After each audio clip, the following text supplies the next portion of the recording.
Welcome to ஆறுக்கலை சமையல். ஆறுக்கலை சமையல் இன்றைக்கி நம்ம சமையல் பார்க்கல, வீட்டுக்கு மிகவும் தேவையான முக்கியமான டிப்ஸு தான் பார்க்க போகிறோம். வாங்க பார்க்கலாம். மிளகாத்தூள் மல்லித்தூள்லாம் நம்ம 3 மாதத்துலேருந்து 6 மாதம் வரைக்கும் அரைச்சி ஸ்டோர் பண்ணி வைப்போம். அதில் பூச்சி வண்டெல்லாம் வைக்காமல் இருக்கிறதுக்கு நம்ம டெய்லி பயன்படுத்துகிற டப்பாவிலையும் சரி, ஸ்டோர் பண்ணி வைக்கிற டப்பாவிலையும் சரி, தூள் உப்பு எடுத்து அதில் போட்டு ஒரு ஸ்பூன் போட்டு கலக்கி வச்சிட்டோம்னா பூச்சி வண்டு அதெல்லாம் பிடிக்காது. 6 மாதம் ஆனாலும் வெளியில் வச்சாலும் கெட்டு போகாது.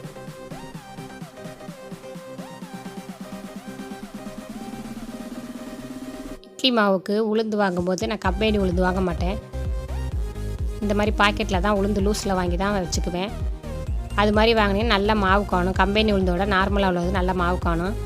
உளுந்தெல்லாம் கெட்டு போகாமல் இருக்கிறதுக்கு, பூச்சி வண்டு வராமல் இருக்கிறதுக்கு பிரிஞ்சி இலை ஒன்று போட்டு ஸ்டோர் பண்ணி வச்சுட்டா சீக்கிரம் பூச்சி வண்டெல்லாம் பிடிக்காது. சுண்டைக்காயை நம்ம நறுக்கி கூட்டு குழம்பெல்லாம் செய்யும்போது அதில் உப்பு புளிப்பு காரம்லாம் பிடிக்காது. இந்த மாதிரி உரகளில் தட்டிட்டு நம்ம போட்டோம்னா நல்லா உப்பு புளிப்பு காரம்லாம் பிடிக்கும். சுண்டைக்காயும் சாப்பிட்றதுக்கு நல்லா டேஸ்ட்டாக இருக்கும். இந்த மாதிரி ட்ரை பண்ணி பாருங்கள். கீரை சமைச்சிட்டு பச்சை கலர் மாறாமல் இருக்கிறதுக்கு அதில் கொஞ்சம் சீனியை சேர்த்துக்கிட்டோம்னா ஃப்ரெஷ்ஷாக அப்படியே இருக்கும். கீரை பச்சை கலர் மாறவே மாறாது. இதையும் ட்ரை பண்ணி பாருங்கள். மீன் வாங்கி மஞ்சத்தூள் உப்பெல்லாம் போட்டு கழுவிட்டு நம்ம அரிசி களைஞ்ச கழனி தண்ணியை ஊற்றி அதை வாஷ் பண்ணிவிட்டு சமைச்சோம்னா சுத்தமாக வாடையே இல்லாமல் சூப்பராக இருக்கும். கவுச்சி வாடையே இருக்காது. இதையும் ட்ரை பண்ணி பாருங்கள். முட்டை வேக வைக்கும்போது அதில் கொஞ்சம் கல் உப்பை போட்டு வேக வச்சோம்னா ஓடு உடையாது. நல்லா முட்டை முழுசாக வெந்து வரும். முட்டை தெரித்து வெளியில் வராது. வெந்ததுக்கப்புறம் உரித்து எடுத்தோம்னா நல்லா அப்படியே முழுசாக இருக்கும்.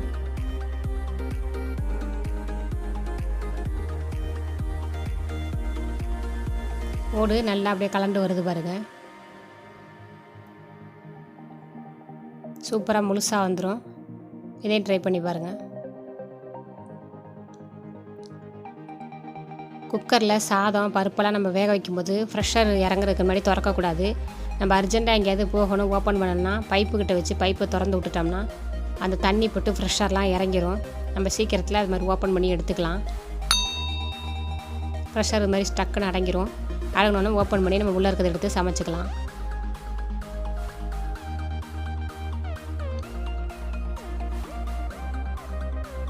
நம்ம எப்போதும் தக்காளி சட்னி வீட்டில் அரைப்போம் எல்லார் வீட்லேயும். அது மாதிரி அரைக்கும்போது லாஸ்ட்டில் வதக்கி முடித்தோன்னே ஒரு ஸ்பூன் பொட்டுக்கலை இந்த மாதிரி சேர்த்துக்கிட்டு ஒரு வதக்கிட்டு சட்னி அரைச்சோம்னா சட்னி செம்ம டேஸ்ட்டாக இருக்கும்.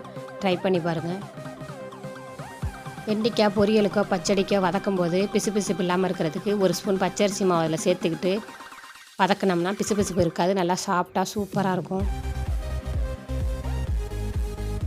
நம்ம பால் காய்ச்சிட்டு பால் கொஞ்சம் நேரம் கொதிக்கணும் அப்படின்னு பார்த்து பொங்காமல் இருக்கிறதுக்கு இடையில இந்த மாதிரி ஒரு கரண்டியை வச்சிட்டோம்னா எவ்வளோ ஹையில் வச்சாலும் பால் பொங்கி கீழே ஊற்றாது. அந்த கரண்டி தடுத்துக்கும்.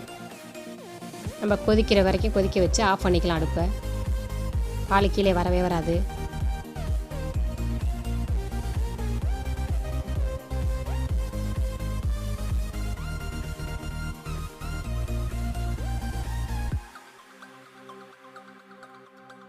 நம்ம கல் உப்பு வாங்குறது வெள்ளிக்கிழமையில் வாங்கி பாக்ஸில் கொட்டி வச்சோம்னா வீட்டுக்கு ரொம்ப நல்லது. மற்ற நாளையோட கல் உப்பு வெள்ளிக்கிழமையில் வாங்கி பாக்ஸை கழுவிட்டு கொட்டி வைங்க.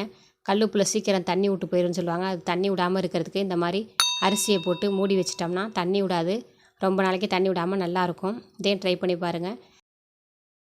இந்த குறிப்பு எல்லாம் உங்களுக்கு பயனுள்ளதாக இருக்குன்னு நினைக்கிறேன். வீடியோ பார்த்ததுக்கு தேங்க்யூ. இந்த வீடியோ உங்களுக்கு பிடிச்சிருந்துச்சுன்னா லைக் பண்ணுங்கள், ஷேர் பண்ணுங்கள், சப்ஸ்கிரைப் பண்ணுங்கள். கூடவே அந்த பெல் பட்டனை அமுக்கிக்கோங்க.